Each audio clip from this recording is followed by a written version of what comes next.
of Committee of the Whole meeting to order. Sorry, Here. Ann. It's okay. Ann, if you could do roll call, please. Commissioner Bone, Here. Schuelke, Here. Stamus, Here. Gambrell, Here. Dorian, Here. Smith is absent, Chairperson Snyder. Here. 6 present, 1 absent.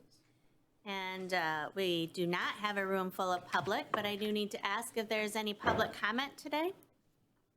Okay, seeing none, we will go to the update on community corrections with Marissa. Good morning. Good morning. I love how you organize this so we can take notes. Oh, that was Jessica, It but looks- thank you. Thank you, Jessica. She is great. Thank you. Okay. Before I start, I was just gonna tell you guys a little bit about myself because sometimes it's easier to know who's talking. And I don't know if all of you know my background. So I grew up in Midland.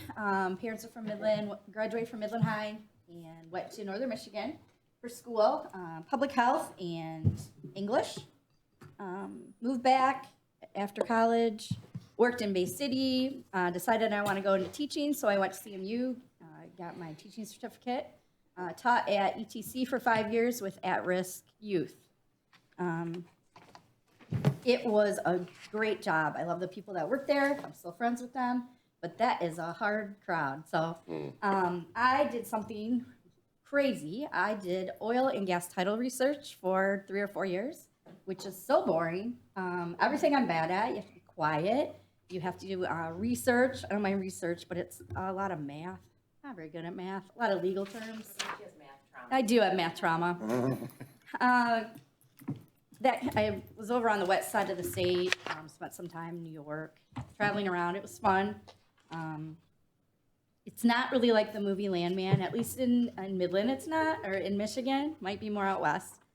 Came back to Midland.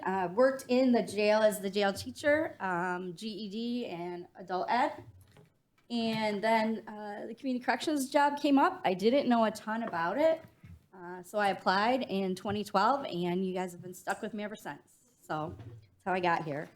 My dad was an attorney, and my mom was a nurse. And my mom said I could do anything I wanted except be a nurse. So I kind of have a weird combination of both. So start with a picture. This is Charles, who is my counterpart. He does pretrial services. And soon to be Captain Amy Randall this afternoon. She has her pinning at the Law Enforcement Center, if any of you can go. Very proud of her. I think she's the first female captain for Midland County. They are who I spend a lot of my time with when I'm at the jail. So Charles does pretrial services. And I will talk about that in a minute. And that was at the picnic. You can see the sheriff in the background, where we celebrated the My Hope Recovery Court and Mental Health Court celebrations. So it was very cool. Okay, so people are, they wonder, what is community corrections? So Public Act 511 in the 80s, our jails were full, our prisons were full of people there. So they looked for some alternatives to incarceration. So that's where we come in. So our programs are designed for people who possibly will be sent to prison or spend a long time in jail, nonviolent offenders with history of violence that pose not an increased risk to public safety. We do our best to keep the people that are violent in jail. So in layman's terms, when people ask, what do you do? Well, I try to help people leave our system better than when they came in. And we do that through a variety of programs with community corrections. If you have any questions, please ask. So everyone starts in pretrial services. When people come into the jail and are arrested, Charles does a praxis assessment. Praxis is an assessment, it's an evidence-based assessment that in order to get our community corrections funding, we have to use. And it provides a recommendation to the judge on bond. So information is collected by Charles. It's a questionnaire. They ask them about their employment, their housing, how long they've lived there, their criminal history, and any failure to appear. We don't ask them about the current charge. They have not been convicted, so that is not our purpose. We don't want to get subpoenaed, so it's just evidence-based, factual questions. So the purpose of pretrial services is to ensure that the community is safe and that the defendant will show up to court. So when the defendant's arraigned, the judge sets a condition of bond, and that can be anything from get a substance abuse assessment, mental health assessment, drug test, keep working, go to school, and check in with Charles, pretrial services. So he supervises the people that are on felony pretrial. We also have district court pretrial, which is Mike Alexander. They take care of the district court people. We take care of the felonies. The more successful someone is on pretrial, the less likely they will be facing more jail time.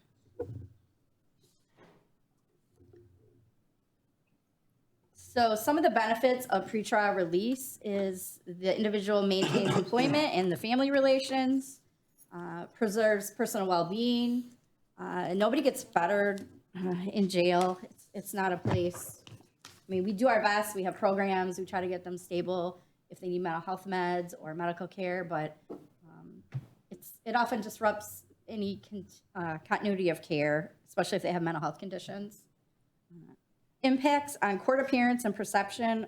A person on pretrial release wears street clothes to court rather than their jail jumpsuit, so they're likely to get sentenced to jail if they come in in a jumpsuit than on regular clothes. So community corrections programs to support them, groups, counseling, recovery coaches.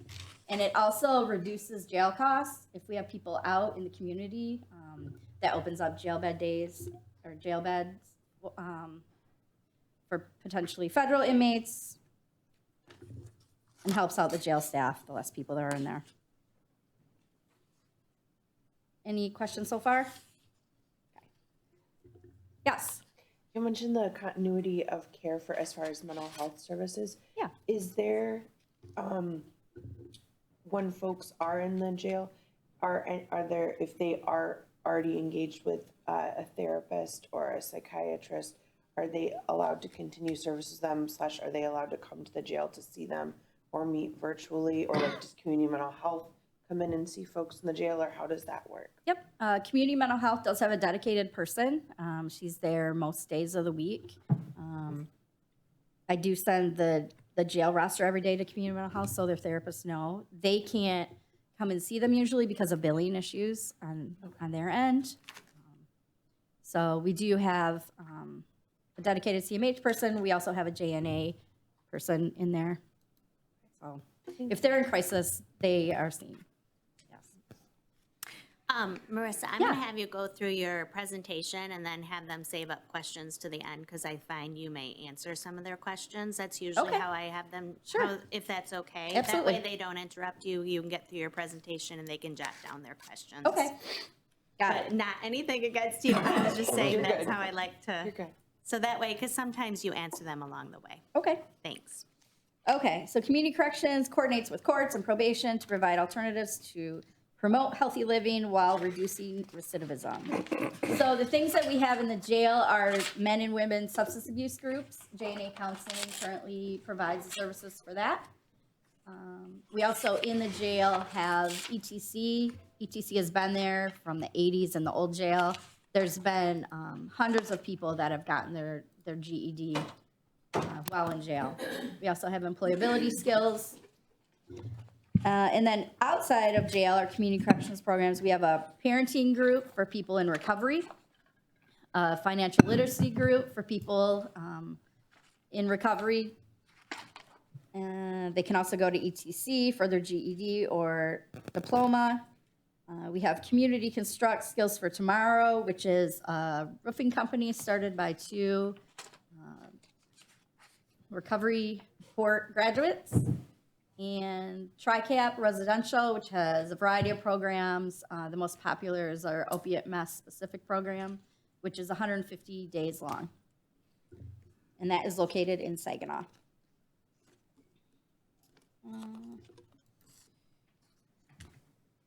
Network Therapy is our third offense drunk driving program at JNA. It's a year-long outpatient program. Has one of our highest success rate. We also coordinate community service for people instead of court fines and costs. I think you've seen the contempt of court article in Midland Daily News.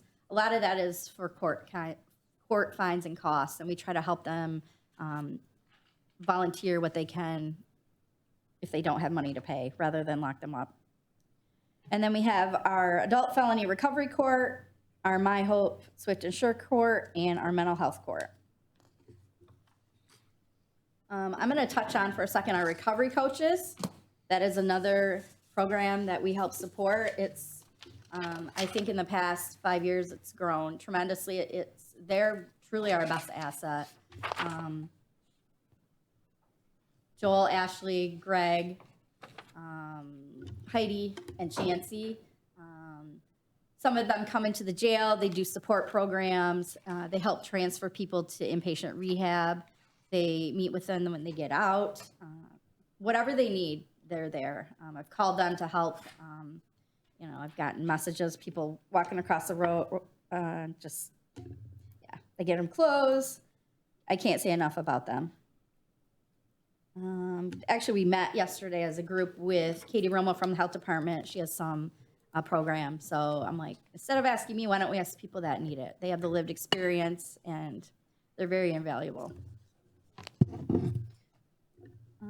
Other than that, what else do I do all day and sometimes at night? Well, I coordinate inpatient treatment, hundreds of treatment coordinations for people from the jail into inpatient, and that takes some time. I have to communicate with the courts and probation, the family, set up transportation, make sure they have medication, clothing. A lot of times I've had a person come in their bikini and it's, they get out in December and they have no clothes. Like, we need to find them things. So I'm also a member of Recovery Court, My Hope at Mental Health Court, the board chair of TRICAP, ASA, and thanks to Bridget, the Santa House, which is probably one of the heavier lifts at times. You wouldn't think so.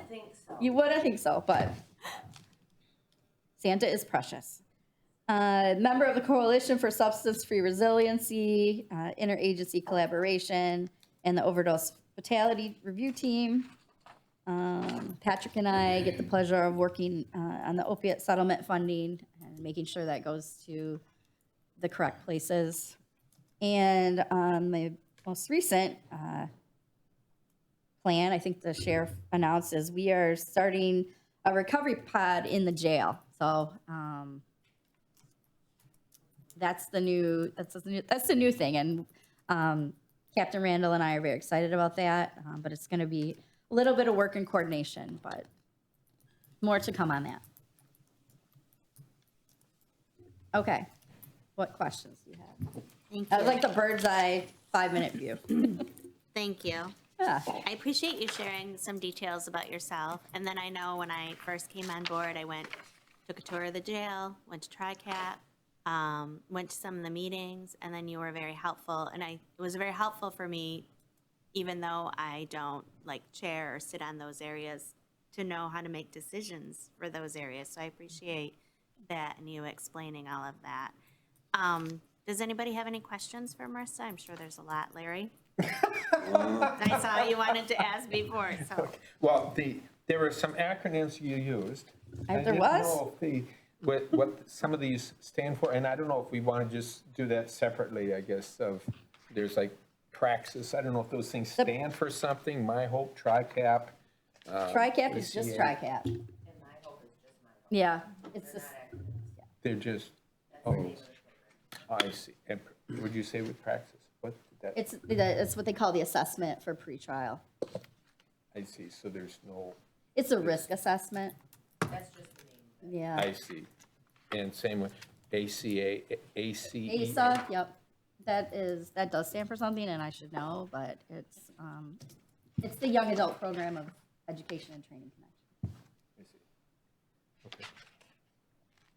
And you are welcome Adult to special come to any Community Corrections Advisory Board meetings, Adult special. come visit the jail. TriCap was very interesting too. So Gay and I'm not sure if anybody else, I think Gay, Steve, and I went on a tour of TriCap. And then you were able to give us, some of the details about that. And I appreciated you taking the time to do that. So I know there's always opportunities if we Yeah. want to go for you to show us. Yeah, we welcome anyone that wants to talk to us. Did I skip the funding? I think did. so. Okay. Well, let's just talk about that just really quick. Yep. So, after this, I'm heading to Lansing because the State Community Corrections Advisory Board meeting is hopefully voting on our budget. That's the agenda. So it does say we're scheduled to get 409,000, which is less than our current fiscal year right now. But I think we're gonna be okay. We can move some things around. Yeah, I'm grateful for that, and we'll work with that. So I know some of the other programs weren't so lucky, so I feel very grateful. The work that we do in Midland County, the state appreciates. I know our grant coordinator in Lansing appreciates all the support that Midland gives and the programs that we have. So they try to fund us as much as they can. And this year we did receive an additional 17,000 mid-year. So that, I'm not sure how it's going to go down there, but there's always hope that if we need more mid-year, they can grant it. So. I just wanted to make that statement about these numbers. It looks as if the 2026 budget will be less than previous 2 years.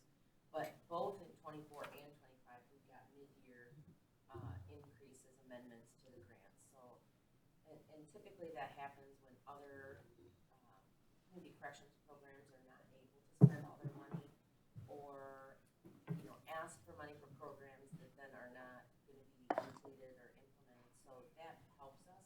Not that we don't want community corrections programs across the state to have everything they can have, but if they're not interested in funding something, then we will gladly take the money.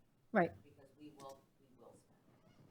So the 24 and the 25, was that the initial amount and then there was more added? Or was that the total after it was added? That was the final. Okay. Those are final numbers. So it was lower before, like the 409, and then we were awarded extra? Yep. Okay, that's good to know. Thank you. So you're thinking it's, for Commissioner's point there, that the 409, it may not be a reduction at all. You're saying the other ones started out these kind of levels and they added through the year anyway, or as it worked out. Correct. Yep. Yeah, I think the one amendment was like 34,000. Yeah, in 2024, yeah. Gotcha.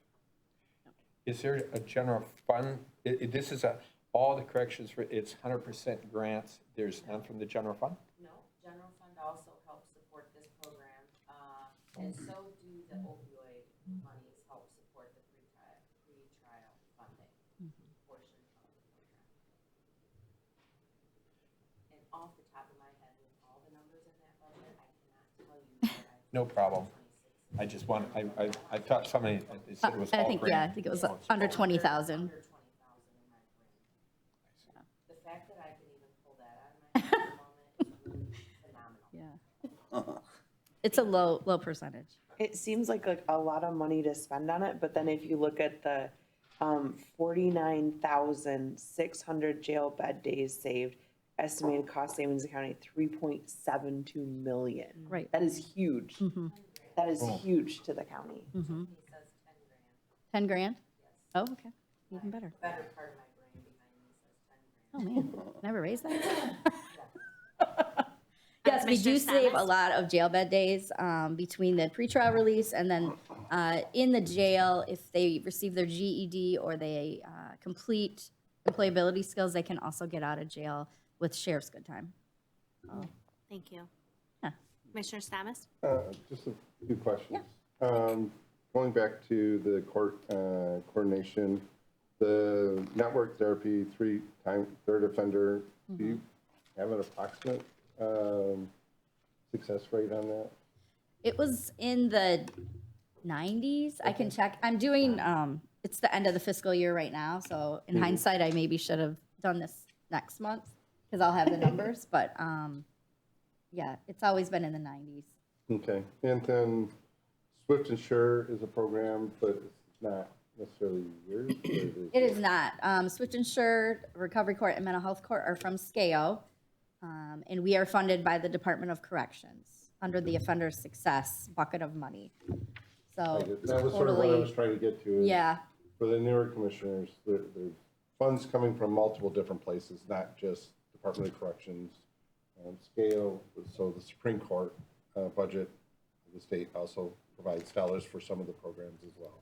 Also, some of the specialty court money is for the burn grants, so federal. and one of the nice things about community corrections is we work with all of the specialty courts. So where the My Hope, the other specialty courts, it's more of a staffing grant because the courts have the programs. Community corrections is more of a program grant. So at least 80% of that grant goes to the programs for our probationers or pretrial people instead of staffing. It's kind of flip-flopped. Does that make sense? The other comment I would just say that on the recovery court, because I am the one appointed to sit on that one currently, if you have the opportunity to sit in, it's an amazing to watch the community come together in Judge Beal's room and discuss to hold individuals accountable with a huge success rate from the recovery court as well. And it's actually a very, very cool program for those individuals with substance abuse and letting and seeing some of those that have gone through the program a little bit further in the program help hold the new people in account. They're accountable and recognize when somebody's getting BS is also it's interesting to watch, and I think it builds on the success with Judge Beal and the program as well. But the individuals in that, as you sit and hear what they review, how many times they had to meet, how many times they've had to take phone calls from these individuals, and how they hold them accountable every other week. It's interesting, and it's amazing to see the amount of actual work that goes in to just trying to help these people stay out of jail, and frankly, many of them find their families again, which is really cool as well. Yeah. I think that if you ask Judge Beal or Judge Karras, they may have retired long ago if it weren't for the specialty courts, because that's where they see a lot of change, and it's pretty awesome. Is the Alcoholics Anonymous, does that, I mean, it sounds like it's somewhere kind It of. would be a small part of A small helping part of this, Some of- but Okay. it wouldn't necessarily, it could be part of recovery court as well. Yep, support meetings are Yep. huge. So I went to the picnic last Friday too, and that was really neat to go and meet some of them. And then Patrick shared some really good success stories, and I need those. And so it was just a wonderful, thank you for doing that. Yeah. It was wonderful. One of my favorite parts of my job. Yeah, I would just say that not only is it helping the individuals, but those that work in the corrections and the court also seeing the success makes it, because you see so many other things within that, it does help them know that they are making those differences. Yeah, I completely agree. So, I would think so, wouldn't you think, Marissa? Like, Absolutely, you have there's this- hope. People recover. People I thought would be dead are thriving, so That's it's wonderful. pretty cool. thank you. Any last questions for Marissa? Thank you so much. Thanks. Thanks Very for listening. Thanks, Marissa. Larry, awesome. thorough. She's always available via email and phone. All right, moving on. Bridget's report. Good morning. Good morning. Lots happening in this building. The second floor IT area, the second floor, first half of the health department has been finished, and folks are sitting on that side while they start remodeling on the environmental health end, which is the end closest to City Hall. The third floor, the IT office area is pretty much completed. I think people are starting to move in there. Equalization, I think, is gonna be moving back into their office space today. Pretty soon, I'm imagining within a week or two, the whole finance, HR, and admin suite will be displaced and relocated to conference rooms on the third floor. So, if you were looking for us in the near future, we might not be where we normally are.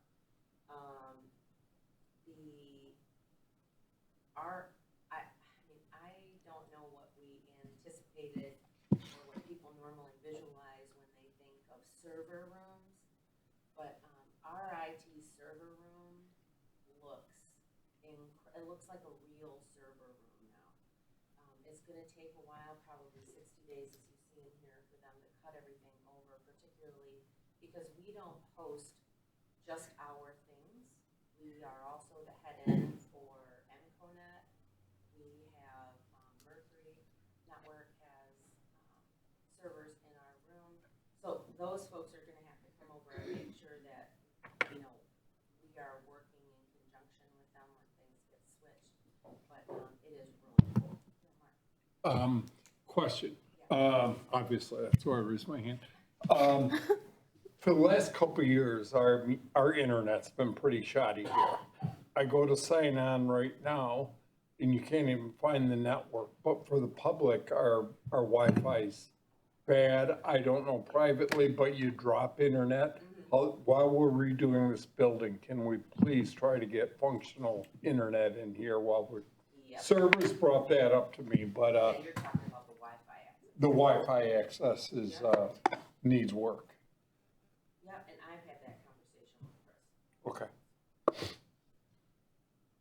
I can get by without it, but for the public, when they come in here and Right. it looks bad when we don't have that. Well, even the public, access requires a password. Right? So if someone's looking, if someone is Yeah. trying to use it, they have to have a password now. So, Which is fair, but when you do have the password and you keep dropping your internet, that's Right. frustrating. okay, got it. Okay. And before you, so generally with that, are we still on track? Do they still think they'll finish the renovation this year, or what's your take on that? I'm sorry, Larry, are you talking about the timeline for the Yeah, project? I was thinking you were gonna move on, I guess. Yeah, was no, just guessing. I believe it's probably going to be into the first part of January at the rate we're going, because we did have a few setbacks. But even that is still not horrible, considering we really thought this project would end up into March, and now I just put that out in the universe. What was I thinking? We will be done by the end of January. There, that overwrites the other thing I just put out into the universe. Okay. Or sooner. How's that? That's even There you better. Courthouse, just want to, I think I touched on this a little bit previously. How many of you know there are pink chimneys on the courthouse? By a show of hands. How many of you didn't know there were pink chimneys on the courthouse? Okay. It's not anything to be ashamed of, Elena. Most people don't know there's pink chimneys on the courthouse. Those chimneys are not functional. And they never have been. But they're falling apart. And if they actually fell apart, that would be fairly dangerous. So Kevin and I had a conversation. He talked with Spence Brothers, who got an estimate of what it would be to repair them. It will not be a small job because it is so high in the air. If you come across the bridge from Mount Pleasant Way, and don't look away from the road too quickly, too long, but there are pink chimneys that you notice on the back of the courthouse. They estimate this project is going to be about $125,000. It is 100 feet above the ground. Kevin has expected that we should be at least adding probably 50,000 to that. It'll be something that we have to do next year at the very latest. We will be able to find funding for that. To me, this is one of those things that has potential safety issues and concerns. So if I need to pull money out of the MMRMA retention fund, I can do that. If we don't have easy easily available funding here. It is something we could take out of capital improvements. The location of the funding will be determined when we actually get a final quote on what to do. But just want you to put that on your radar because it will be coming. It's not something we maybe should do or could do. It is something we need to do. Jim? Yes, Jim. Is Commissioner it, Stiles. I mean, nobody knows it. Is it because it's a historic building that we have to Yes. maintain? We're not able to just, Take them down. Yeah. So so if you don't know, the county courthouse is actually on the historic registry for the state of Michigan. So when we, which makes it expensive when we are trying to make repairs or restoration, because we have to try and use as much as possible materials that very much reflect the original materials, if at all possible. And just some history on that. So we committed to that remodel. It was 8+ million. And we were able to do that on our own, correct, with no taxpayer No, funding. And No, so we used some of the county's money. A good 5 million of it was from foundations. right. And so we committed to keeping the historical look of it. And I know there's a lot of information on that, so. thank you. All right, moving on, just gonna slip down to Pinecrest. We have 52 folks in there. If you read some of the details about the residents, you'll notice that there is a lot of movement with residents. We have some that are on hospice currently. We have some that have moved over to Region 7 supervision, which is good for us because we get more funding for that. It does require some extra work. There have been a lot of activities, which is really good for the folks who live there. That is their home. So to not be able to do anything other than just walk around the building or the grounds is really not the environment that we want to have for them. I'll skip community corrections since you heard a lot of that from Marissa. Over to equalization. The department did host a training on the L4029 tax rate request form. About 35 people showed up for that. The training that Chris and Adam have been doing has been really appreciated by the local assessment community, and that's just not Midland, that's surrounding areas. So that's been very much appreciated. I will say that Chris went to the annual conference for assessors and did a lot of networking with folks in other states who are really curious about how we manage damage assessment during the flood. And for those of you that don't know, we actually had FEMA applaud the method and the apps that GIS had developed to do damage assessment with the iPads during that time. So there, I think Chris is expecting that there's going to be an opportunity to present that information at either a state and or national platform. So that will be great for us. One more way to highlight what we're doing here. Jennifer has had a lot of opportunity for some public events, really sharing information about emergency management, finance, administration, and budget. The PAPRs are ready, and they've been submitted to GFOA for review for the Certificate of Excellence. We have some for everybody so that you can have them to hand out at your township meetings or wherever you would like. The FEMA money that I talked about that we were awarded that was originally previously denied actually came in this week. Yay. That is not extra revenue because we had already booked that as a receivable from about 5 years ago that we keep carrying forward. The $100,000 that was totally denied from the debris project that had been closed out last year was probably written down, so there might be that excess of that 100,000. But either way, that money is in our hands now, so that's good. We still have the Sanford Lake Park project that's opened and management expenses, which doesn't close out until all of the projects are done. What fund will that money go into, or what? General fund, It is general fund, okay. but it's not extra revenue, Larry. We already booked it as a receivable. We've already included it as revenue in previous years. So. Just want to bring up, thanks to Jessica for again co-chairing this year's internal United Way campaign. I am co-chairing the Public Services Division on the campaign cabinet for United Way. Our internal goal is 30,000. I think we're probably in the low 20,000s right now for pledges. So if you have not opened your United Way email to make a pledge, we would appreciate it if you do. Every dollar counts.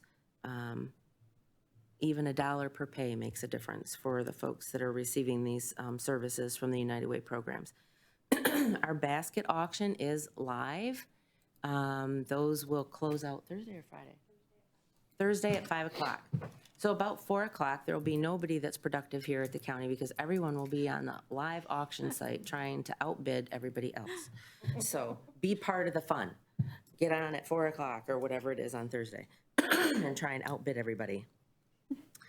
Health Department, we did just finally get some notification on recommendations for COVID vaccines from the CDC.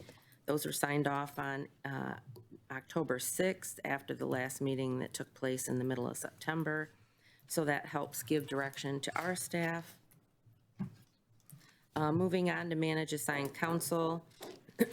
Regularly have concerns about not having enough attorneys on contract to manage the caseload that we have.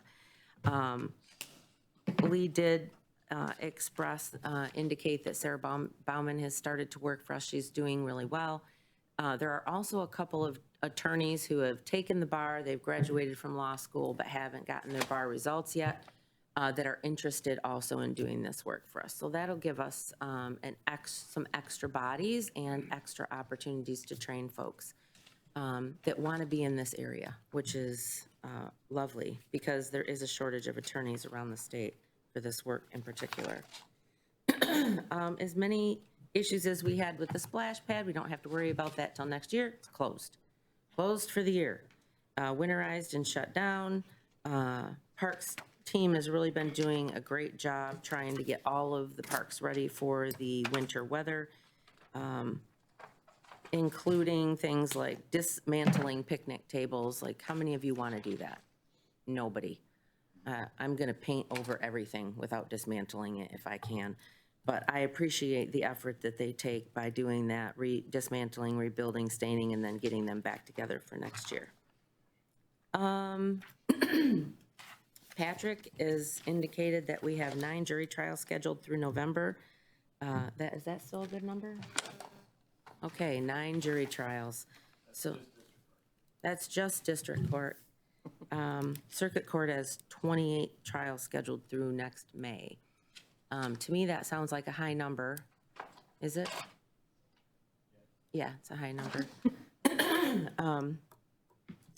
So if you get that letter from Ann, make sure you respond about being on a jury. Mark? This Yes. is very little and petite, but, you know, when you said about the picnic tables, it seems like long-term, if they have to dismantle, paint, put them back together, if we were to invest in some like Trex picnic tables or something that don't need that, you don't get slivers and. I like not I mean, slivers. it just seems like instead of having our employees waste time painting tables, an investment in buying the right ones, you wouldn't have to do that. Well, we can cost it out. Might be worth a look. Okay.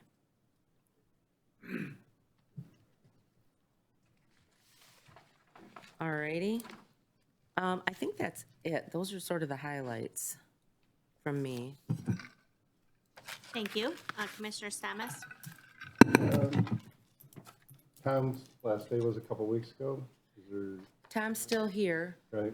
helping us out, and his predecessor or successor, I should say, is actually in the room with him right now, learning how to record these meetings. Chris?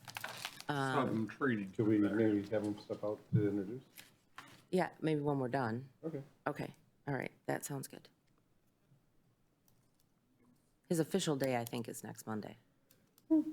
Any questions for Bridget?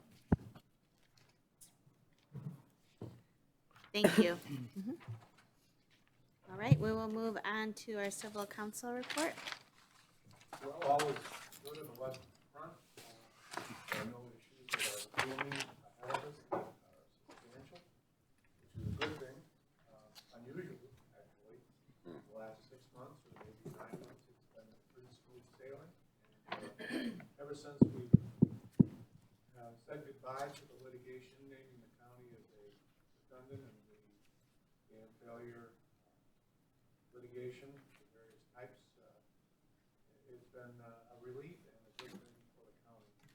The state of Michigan is still a defendant in the last remaining case, and I suspect the last case that will come out of this. And hopefully we won't be touched by that. You know, that's all good. That means that things are smooth. I've been working mostly with, actually with Patrick on some land issues that are probably the result of the forthcoming refilling of Sanford Lake. Some small pieces of land that abut the reservoir, the back waters of the land, namely Sanford Lake. People are beginning to ask questions about who owns them or can I buy them, and who can repair the damaged dock and things like that that are causing us to have to go into the, with the help of Jen Ann Way and Kathy Lunsford, go into the record files and try to determine responsibility for maintenance and ownership. It's probably a good exercise. It means that things are coming to a conclusion and people want to see, they want to be able to control the access to the lake a little bit, or they want to be able to get rid of or add to existing access ways to the lake. So that's all good. Been working on a few of those issues and working on a couple of issues with Bridget and one for interesting FOIA question coming out of emergency services by Jennifer Boyer, which I have not yet addressed, but I started to do the research. It has to do with the relationship between federal responsibilities, federal public law for emergency services money, and state FOIA requirements. So it's going to be an intellectual exercise. Something I really don't want to know about is federal stuff. To some extent. So beyond that, yeah, things are really looking pretty good for this. Thank you. Any questions for Bill? Commissioner Stamas? No, did I read or see, I can't recall if it was Matt, but there was an appeal to the Isabella settlement for the assessment foreclosures? Right, and I've read the synopsis. I have not studied that opinion. I don't think it's going to impact us. However, having said that, if you look at the continuum under the specter of Raffaele, the issues that followed 2020 pretty much solved by MCL 211.78P, which is the procedure that the treasurer now follows to foreclose properties, and the treasurers all over the state use to foreclose properties, and they have been pretty well approved by the courts all the way up to the United States Supreme Court, which it may be coming before them in the future. So that's an issue that's still out there. The issues that occurred before 2021 changes to the statute were kind of resolved in the Fox litigation, of which Midland County was a party. It's not an absolute conclusion because people can still sue, but hopefully, I'm going to touch wood here, the time has passed and there'll be few people who want to engage in litigation beyond which they are currently involved, and that is going to result in the recovery of their lost surplus from the sale of their property. Between the early losses before 2021 and 211.78T, there is one area that is somewhat gray, and that is the area where municipalities municipalities, be it the state, township, or county, took property that was foreclosed and has not, did not pay any more for it than the taxes that were due at the time, and leaving therefore the difference between the taxes that were paid and the equity or surplus or true cash value of the property. That difference is out there, and there is at least one case that has been filed against a neighboring municipality that dealt with a township taking property, paying the taxes, but the former owner now complaining that that doesn't reward that owner of any surplus. And the filing would be in federal district court, and it would have to do with an unlawful taking under the federal constitution and federal statute.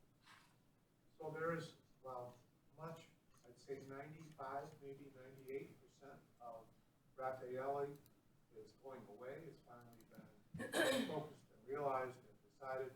There is that small amount that is still out there, potentially a liability to every county, including Midland, to the extent that we have conveyed property to the claimers under the statute, who are mandated under the statute to be able to pay.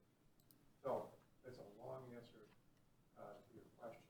Yeah, it was just, and I think you just hit it, is that the scary part is that some counties had sold the property. If the property was valued, could have been valued at $100,000, they sold it for 50. And so they met their judgment and or settlement by going up to the 50, but now that some are going after the additional actual. The one that I'm aware of, property was purchased by the municipality for something like $33,000, and the former owner claims it's worth half. Right. And they're looking for recovery of that amount. The plaintiffs in Fox, and there are other plaintiffs around the state, but they're not easily giving up their objection to the surplus definition, which is the amount that the property is sold for at the auction. They want the definition of equity to be the true cash value at the time of sale, which is kind of an impossibility in my view. With literally thousands of claims, how are you going to go back 5, 6, 7, 10 years and determine the true cash value at the time of sale? The only logical solution to that is to use the taxable true cash value at the time of the assessors. Hopefully, the Supreme Court, the U.S. Supreme Court, when it sees that, will say, yeah, that's the only practical thing to do. And we aren't going to make people go back and try to the real value or the true cash value that a buyer and seller might arrive at in transfer cost. But that's, we can only wait and see it. I think the interesting part to me is that they had the opportunity to sell it for a true cash value before it was foreclosed on, and they chose not to let it be foreclosed. So, in my humble opinion. Well, the statute. The seller had an opportunity over 2 years to sell a property Oh, yeah. to, The owner. Right. Yeah, no, it's just people who get into trouble, they put their heads in the sand. They're just normal folks who got into trouble, and they don't, the lawyers are the ones who are pushing the issues more than. thank you. Commissioner Smith?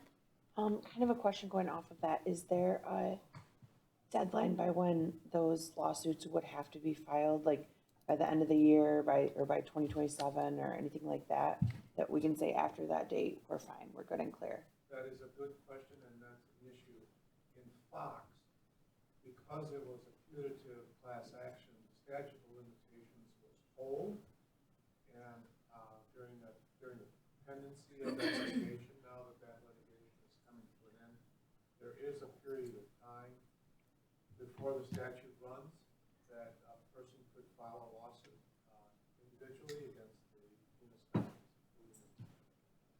So, yeah, it's a good question. Hopefully, so much time has passed that people are going to move on. That's what I'm hopeful for, but I can't promise anything like that. generally there's a 2 to 3 statute, Thank you. or 6, depending on the contract issue. In Fox,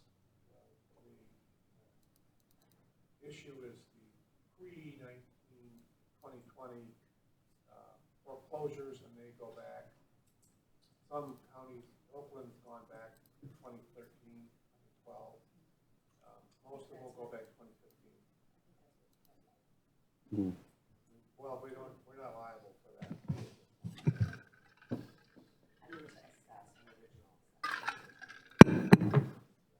Well, Oakland went back and they put in a lot of money and gone back literally 8 years. It's very complex, actually. Litigation is, it's what they call a three-year case for some lawyers. Thank you, Bill. Any other questions? All right, we will go ahead and move on to commissioners' update on boards and commissions, and we'll start with Commissioner Gambrell.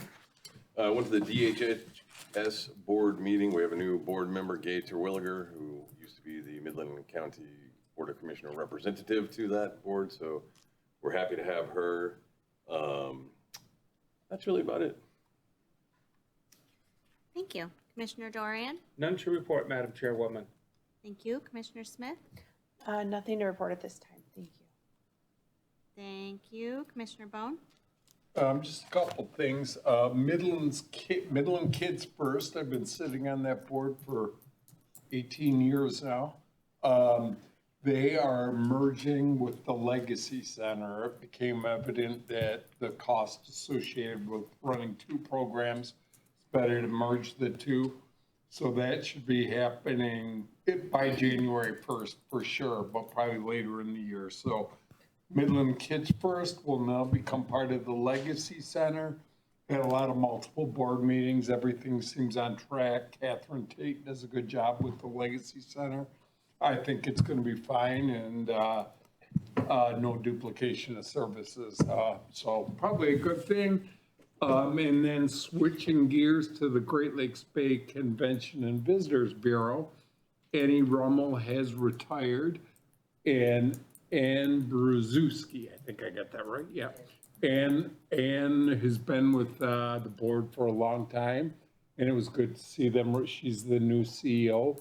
It's good to see them replaced internally, and I think Ann will do, the new Ann, not Annie, will do a great job.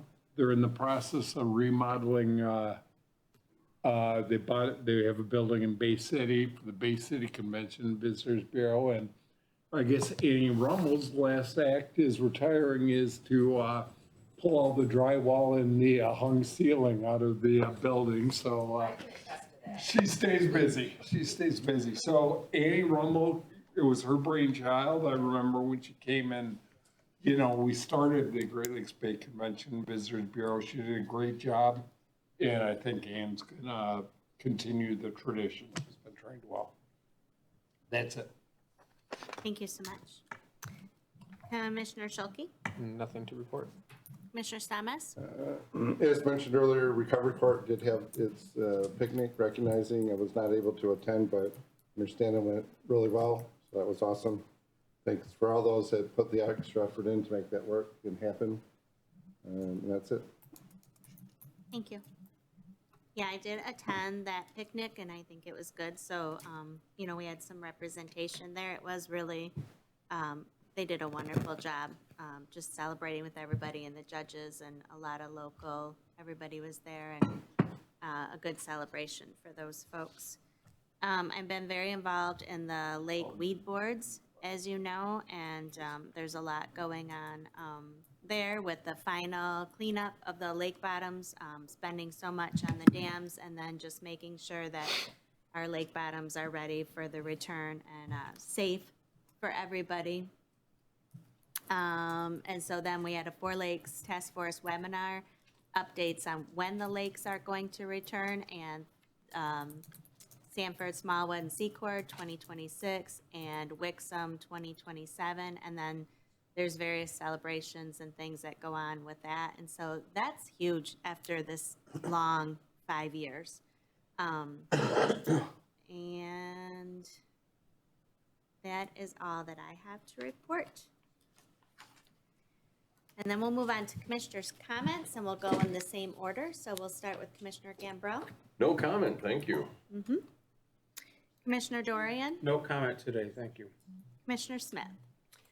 I really appreciate Marissa Bolton coming and speaking with us and kind of providing more information on what she does. I think the programs that that we have for the courts and the jails are really go far and above like what a lot of other counties do. And I think the end result speaks for itself. Thank you. Commissioner Bone, No comment. Commissioner Schulke, Echoing Commissioner Smith's comments and just again affirm what I just so pleased with that whole program because it's not only, some of the comments from Commissioner Stamas of it not only is it good even for the people who are working on it, but and of course, those who are getting corrections services, but also, it's also great for return on investment in this one. And so this is what a wonderful use of governmental support services to help make our community better in light of what already had been happened. So that is just all good. So appreciate that.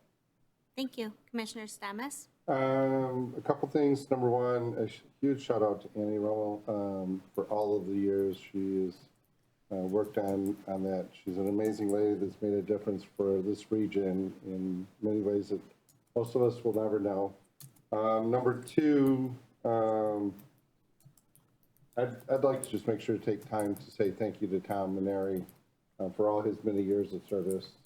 That's been truly appreciated, and he's still here even after, just to help out, make sure the transition works, which just speaks to his dedication to our community and county. And then three, a big congratulations to the newlywed. Congratulations, and wish you many years with that. Thank you. Thank you. We have had a lot go on this morning. I just want to also echo the commissioner's comments that were already stated and all that Marissa does. And again, we lead in that area. People look at our example, and we have a lot of, I always brag about our wonderful programs that we have in Midland County to help with the jail diversion programs. And then also, tonight, we are going to celebrate with our law enforcement and firefighter of the year and police officer of the year.